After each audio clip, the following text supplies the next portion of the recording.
اتراکھنڈ کے ہلدوانی میں واقع بنبھول پورہ علاقے میں انہدامی کارروائی پر روک لگانے سے متعلق سپریم کورٹ کے فیصلے پر سماجوادی پارٹی کے رکن پارلیمنٹ ایس ٹی حسن نے رد عمل کا اظہار کیا ہے۔ انہوں نے اس پر کیا کچھ کہا، آئیے دیکھتے ہیں۔ دیکھیے، ہم شکر گزار ہیں اپنے سپریم کورٹ کے کہ انہوں نے اس کے اوپر روک لگائی اور 52,000 لوگوں کے آنسوؤں کو انہوں نے مد نظر رکھتے ہوئے قانون کے حساب سے اپنا کام کرا۔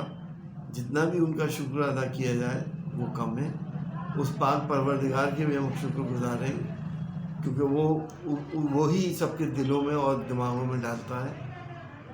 دعاؤں کو اس نے قبول کیا لوگوں کی، اور ان کی مشکلات کا اب ہمیں امید ہے کوئی اچھا حل نکل جائے۔